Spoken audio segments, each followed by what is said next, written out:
Selamat pagi teman-teman. Kita lanjutkan kembali pembelajaran agama kita dengan tema B, yakni tugasku sebagai citra Allah. Tapi sebelum itu, marilah kita awali kegiatan pada pagi hari ini dengan berdoa. Kita siapkan sikap dan hati kita untuk berdoa. Marilah berdoa dalam nama Bapa dan Putra dan Roh Kudus. Allah Bapa yang Maha Kuasa, kami bersyukur karena Engkau menciptakan alam semesta ini demi menunjang kebutuhan hidup kami.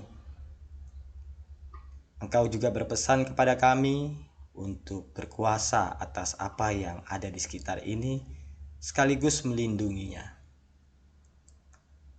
Dalam pembelajaran kali ini, berkatilah kami agar kami memahami tugas kami sebagai citramu untuk menjaga alam dan keutuhannya.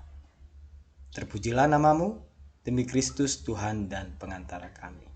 Dalam nama Bapa dan Putra dan Roh Kudus. Amin.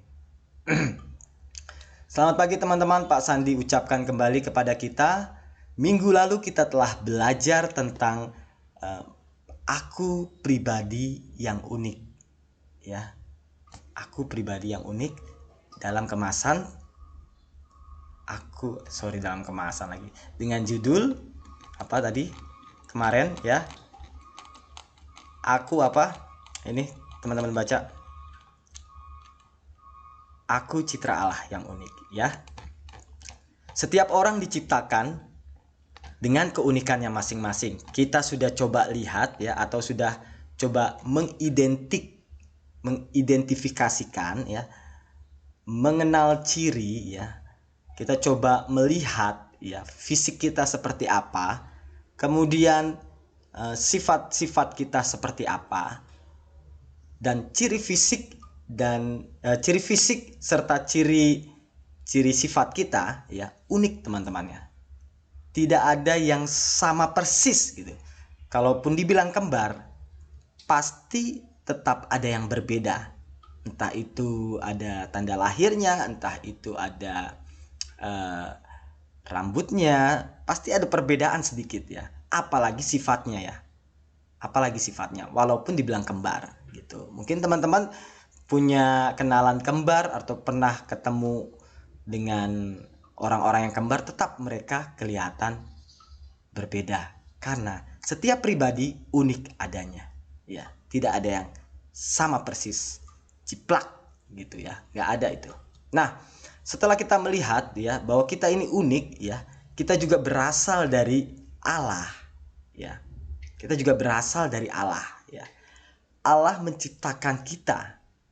Allah menjadikan kita dari ketiadaan, dari yang tadinya Pak Sandi nggak ada menjadi ada ya. Bukan yang dulu Pak Sandi pernah hidup terus meninggal, arwahnya kemana-mana, kemudian Pak Sandi dihidupkan kembali. Bukan seperti itu teman-teman ya.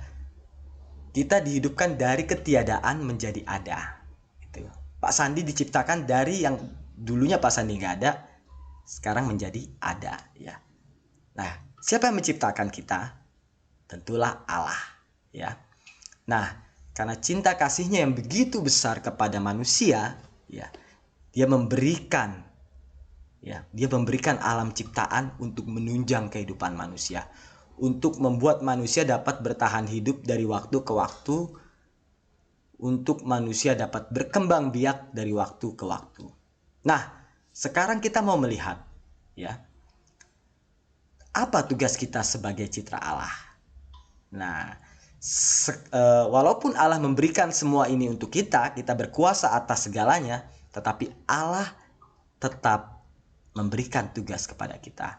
Dan tugasnya itu ya, tugas yang diberikannya itu demi kebaikan kita dan kelangsungan hidup generasi-generasi setelah kita.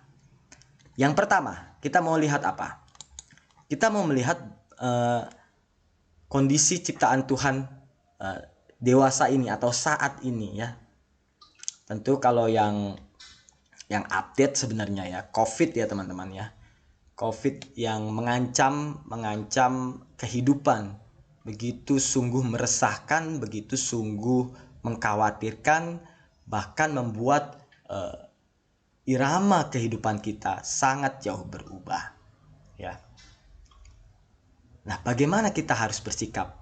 Bagaimana kita harus menghadapi kasus ini, ya, kasus COVID-19, ya. Pak Sandi arahnya ke sana ya, biar lebih update. Walaupun di sini nanti contoh-contohnya tentang kerusakan alam dan lingkungan. Nah, kita kembali lagi ke COVID-19, ya. Dunia sangat dicekam atau sangat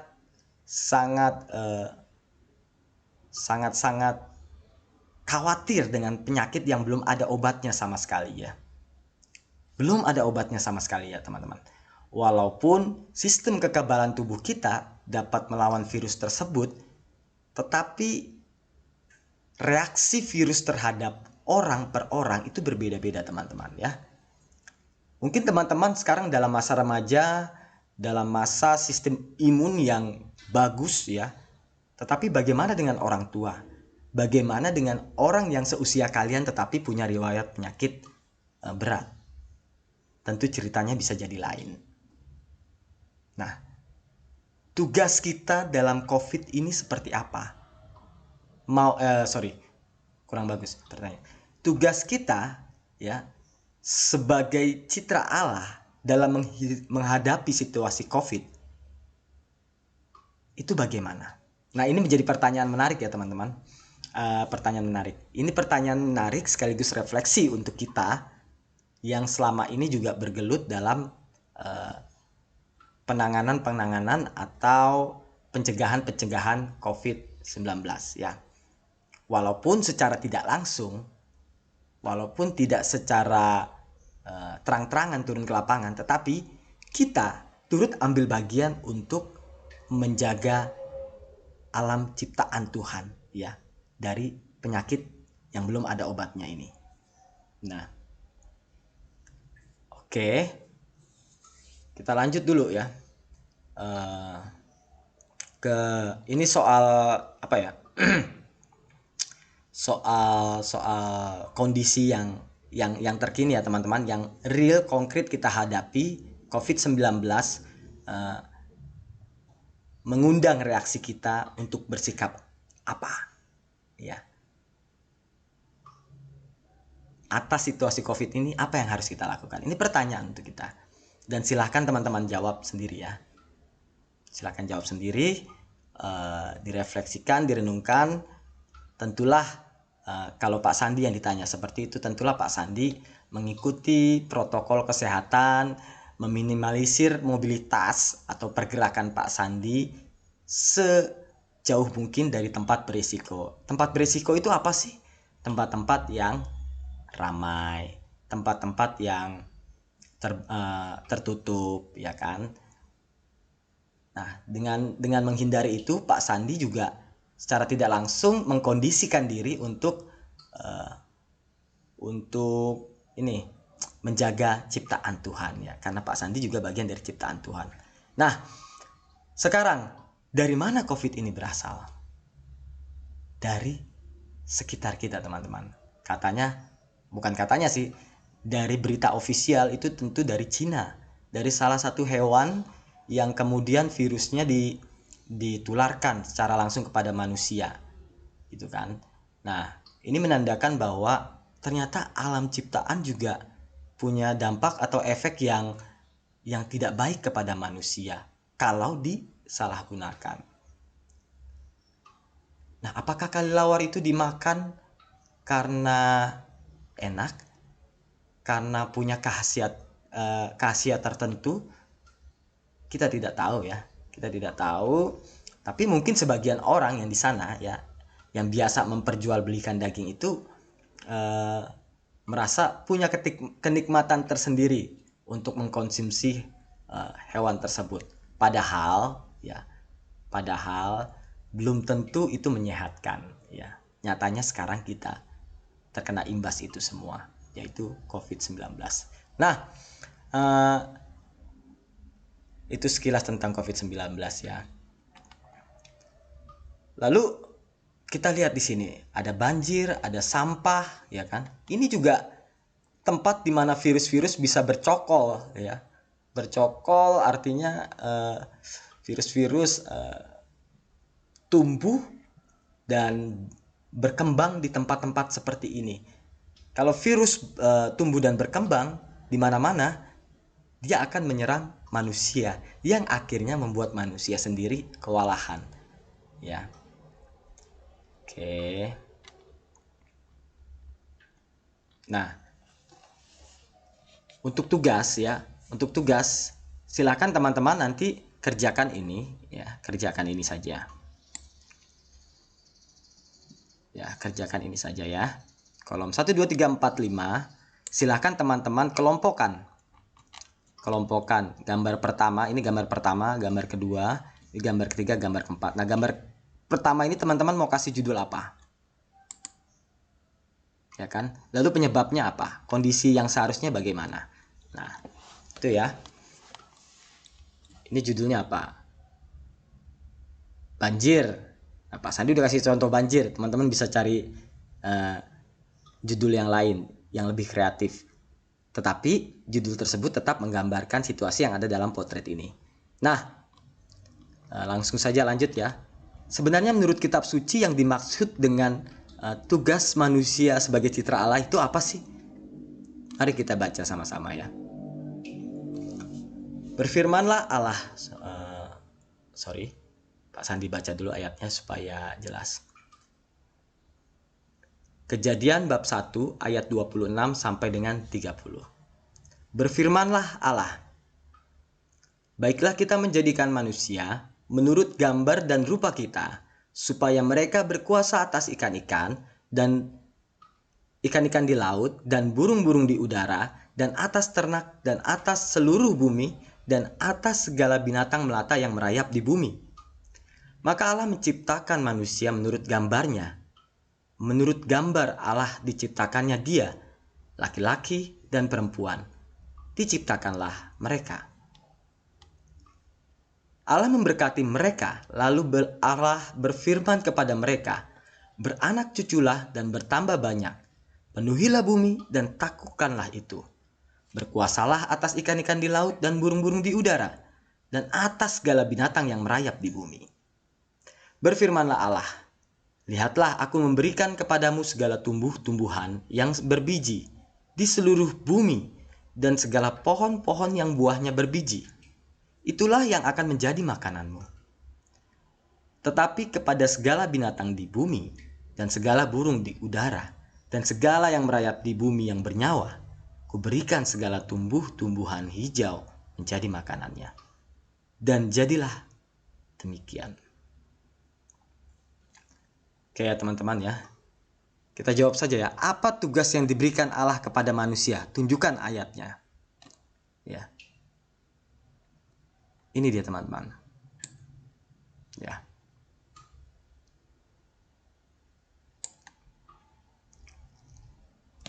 Berkuasalah, supaya mereka berkuasa atas ikan-ikan di laut dan burung-burung di udara dan atas ternak dan seterusnya ya. Berkuasa. Nah, teman-teman jangan salah artikan kata berkuasa ya. Seringkali orang terjebak dengan kata kuasa ini ya. Berkuasa bukan berarti kamu bisa semena-mena memanfaatkan apa yang kamu kuasai. Ya kan? Nanti kalau kalian jadi pemimpin, bukan berarti kalian berkuasa bisa semena-mena dengan apa yang kalian kuasai, gitu ya. Karena kalau kalian tidak menguasai dengan baik, justru kalian yang akan jatuh. Justru kalian yang akan terpuruk atas apa yang kalian kuasai. Ya. Contoh, kalian bos. Ya kan, kalian bos punya anak buah. Lalu kalian bisnis di sebuah kalian punya bisnis katakanlah toko gitu ya. Toko.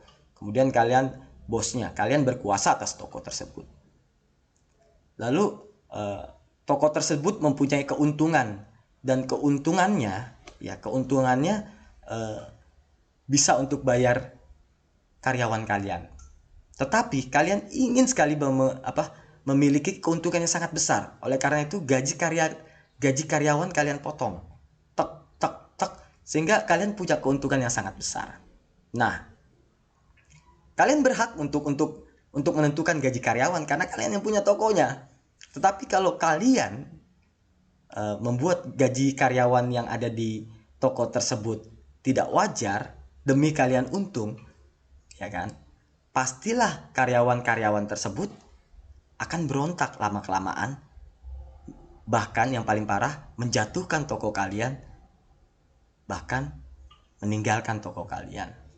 Nah, jadi bukan berarti kalau kita punya kuasa kita bisa semena-mena demi keuntungan kita, bukan teman-teman.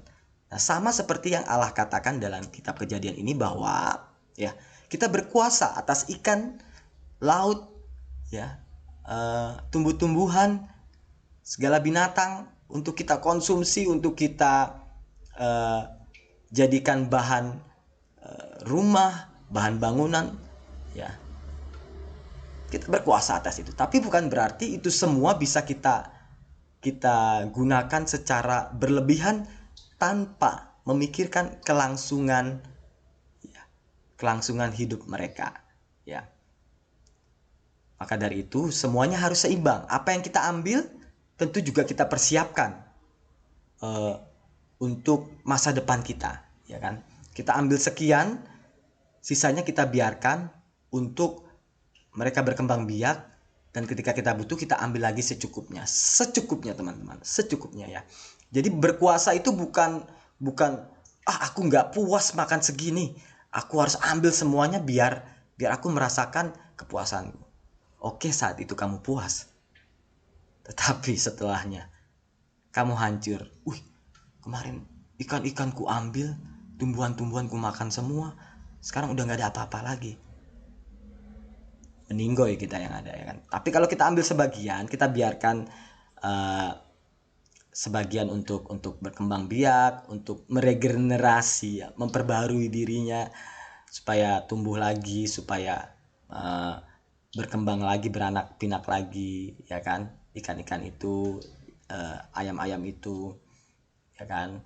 Dan besok kita kalau mau makan kita ambil lagi. Kayak begitulah kira-kira contoh sederhananya. Nah, jadi yang dimaksudkan dengan kata berkuasa ini sekali lagi bukan semena-mena, ya, atau otoriter istilahnya. Otoriter itu dari kata auto nama kelas 9, ya.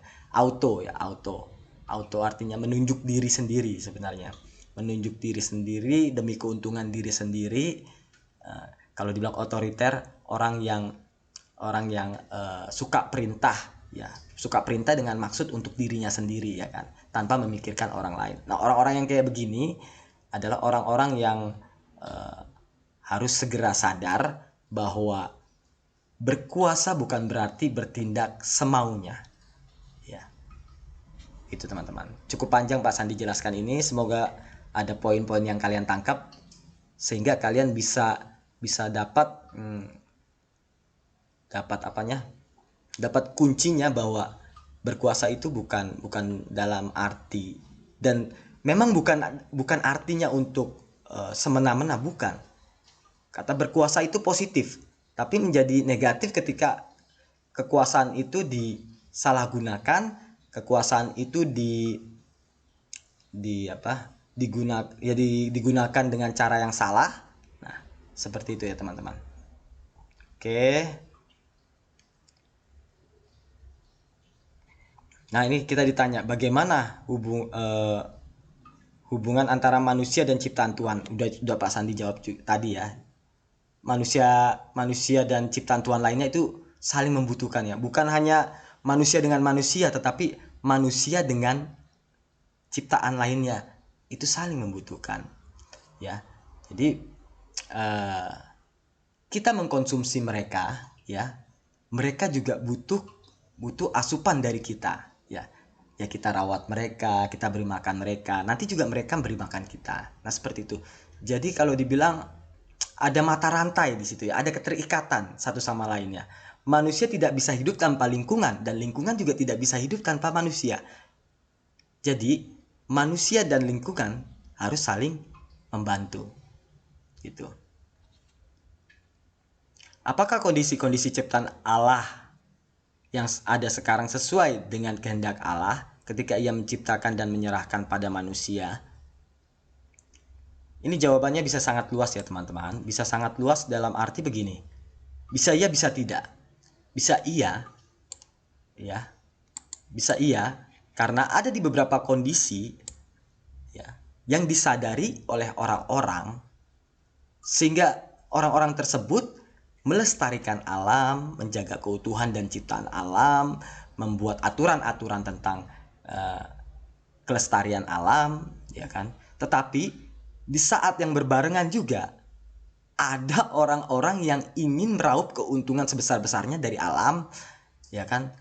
Tanpa memikirkan regenerasi atau penanaman ulang kembali.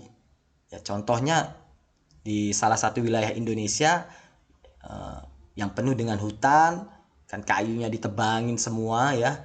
Setelah ditebangin semua mereka tinggalkan begitu saja tanpa ada atau tanpa memikirkan untuk penanaman ulang, penanaman kembali, nggak ada. Yang mereka pikirkan hanya mengambil alam itu untuk dijadikan cuan. Itu sangat picik orang-orang seperti itu ya.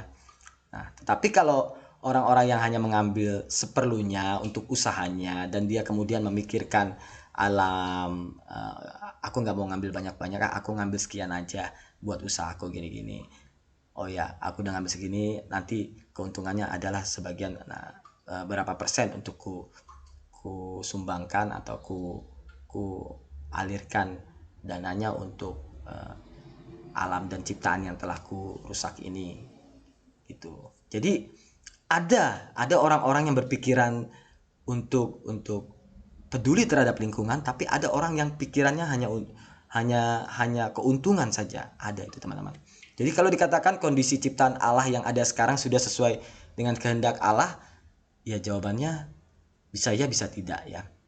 Tetapi ya, ini dia yang menarik. Tetapi sekarang kalau dilihat secara global ya, kecenderungannya akan mengarahkan kepada apa?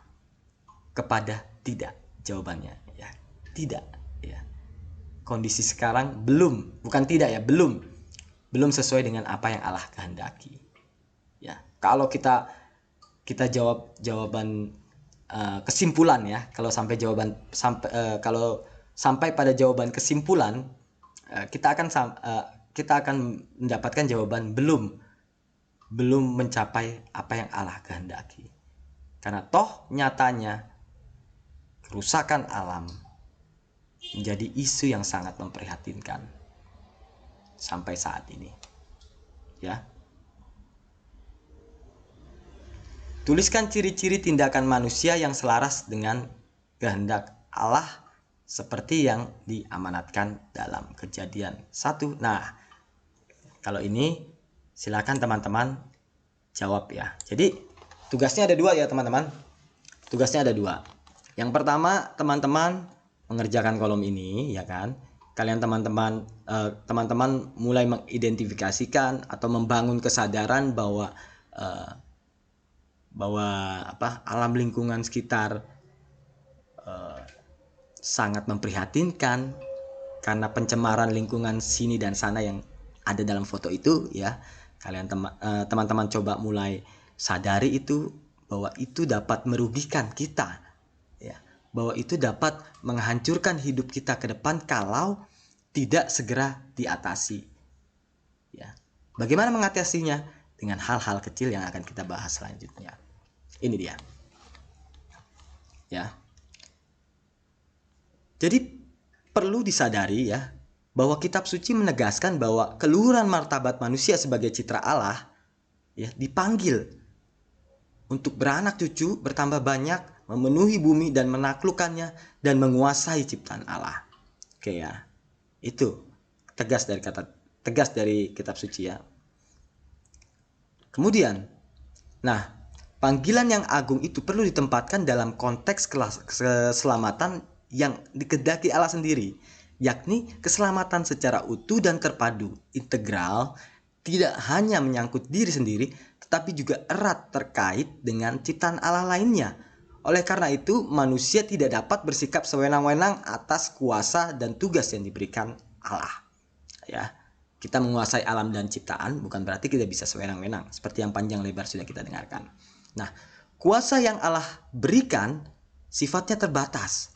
Ya, manusia tidak dapat menjalankan tugasnya melebihi kekuasaan dan batasan yang diberikan oleh Allah. Manusia perlu menjalankan tugas secara bijak ya teman-teman. Bijak itu sebuah keutamaan, ya, di mana kalian bisa menentukan pilihan dengan baik dan benar. Dengan baik dan benar. Ya, itu dia bijak ya. Sekali lagi Pak Sandi katakan, kita dituntut untuk menjalankan tugas secara bijak, apapun itu ya, termasuk menjaga keluhuran ciptaan alam ya. Yang dimaksud dengan bijak adalah mampu menentukan pilihan yang baik dan benar ya. Dan demi kemuliaan Allah serta kebahagiaan manusia sendiri. Oke. Maka sesungguhnya egoisme, keserakahan dan sikap acuh tak acuh terhadap kerusakan ciptaan Tuhan menjadi musuh utama kita. Nah, kita adalah agen-agen Allah ya. Kalau dikatakan agen-agen Allah, berarti agen-agen yang membenci sifat egois ya, membenci ya tanda petik, bukan membenci ya, membenci kata negatif. Orang-orang yang menghindari ya sifat egois, serakah, acuh tak acuh terhadap kerusakan ciptaan Tuhan ya. Nah, kalau kita dikatakan seperti itu ya, kalau kita menjadi orang yang peduli terhadap kerusakan ciptaan Tuhan, kita mulai memperhatikan hal-hal yang sederhana di sekitar kita teman-teman ya. Ada sampah kita pungut ya kan. Kalau makan permen di jalan tidak ada tempat sampah, kita kantongin dulu ya. Entah permen, tas snack. Pak Sandi juga biasanya begitu. Kalau Pak Sandi pergi ke suatu tempat, kemudian bawa snack, lalu selesai makan snack, nggak ada tempat sampah, Pak Sandi masukkan ke dalam tas plastiknya itu. Atau permennya setelah Pak Sandi makan isinya, Pak Sandi kantongin. Makanya setiap kali pulang kerja kok kantong Pak Sandi banyak bungkus permen. Ternyata memang setiap kali Pak Sandi makan permen di beberapa tempat tidak ada tempat sampah. Nah, membangun kesadaran yang seperti ini tuh penting teman-teman. Karena dengan hal-hal kecil itu kalian akan terbantu untuk semakin memahami hal-hal besar ya. Semakin peduli terhadap lingkungan, semakin lestarilah alam dan ciptaan ini ya. Kalau teman-teman memulai dari hal-hal yang kecil, teman-teman akan lebih peka dengan hal-hal yang lebih besar lagi. Nah, saatnya kita mulai mengembangkan ketaatan kepada Allah, sikap bertanggung jawab dan berupaya menampilkan kecitraan Allah sendiri sebagai pencipta dan pemelihara melalui kata dan perbuatan, bukan dengan sikap yang menghancurkan dan menguasai. Hal tersebut dapat dimulai dengan melakukan hal-hal kecil seperti menanam bunga di rumah, melakukan gerakan penghijauan dan memperbaiki perumahan kumuh. Nah ya, hal-hal kecil ya teman-teman. Menyiram tanaman, menyapu, ya kan. Kemudian mengungut sampah yang berceceran. Nah, membangun kepekaan seperti itu perlu dilatih teman-teman ya. Perlu dilatih dengan kesadaran kita bahwa aku ini citra Allah yang punya tugas untuk menjaga keluarga. Gak usah sok-sok gini. Wah, tugasku sebagai citra Allah melestarikan lingkungan. Kemudian di sana ada penambangan. Wah, apa-apa nih penambangan? Aku ke sana ah. Woi, ngapain teman-teman? Enggak juga seperti itu teman-teman ya. Untuk ukuran anak kita, untuk ukuran kita anak masih usia kita latih saja dari hal-hal yang sederhana ya. Nanti akan ada waktunya kamu memperbaiki hal-hal yang lebih besar ketika kamu sudah selesai dengan atau sudah bisa menghadapi hal-hal sederhana ya. Melakukan hal-hal sederhana sehingga itu menjadi virtue, menjadi nilai, menjadi keutamaan yang ada di dalam dirimu, menjadi habit ya. Itu teman-teman soal tugas kita sebagai citra Allah. Semoga dari apa yang Pak Sandi sharekan ini dapat berguna untuk kita semua. Sehingga alam dan ciptaan tetap terus melindungi kita dengan makanan-makanan persediaan makanan, dengan persediaan buah-buahan yang cukup demi kita dan generasi kita seterusnya. Nah, refleksinya silakan teman-teman baca sendiri, ini cukup menarik ya. Dan sangat membantu kita untuk terus mendorong kita peduli terhadap alam dan ciptaan. Cukup dari Pak Sandi, jangan lupa tugasnya. Silahkan apabila ada yang belum dipahami, teman-teman boleh langsung tanya ke Pak Sandi. Tetapi diharapkan kalau masih ada waktu sisa, kalian baca semuanya sendiri ya. Cukup dari Pak Sandi, kita akhiri pembelajaran kita pada pagi hari ini dengan menutupnya dengan berdoa. Oke, ya. Kita hening sejenak. Marilah berdoa. Dalam nama Bapa dan Putra dan Roh Kudus. Allah yang Maha Kuasa, kami bersyukur karena Engkau telah menerangi akal budi kami agar sadar menjaga alam dan lingkungan sekitar kami sebagai bagian dari tugas kami. Mampukanlah kami untuk menjalankan tugas yang Kau berikan ini supaya alam dan ciptaan menjadi lestari. Terpujilah namamu demi Kristus Tuhan dan pengantara kami. Dalam nama Bapa dan Putra dan Roh Kudus. Amin. Terima kasih teman-teman, sampai jumpa. Bye-bye.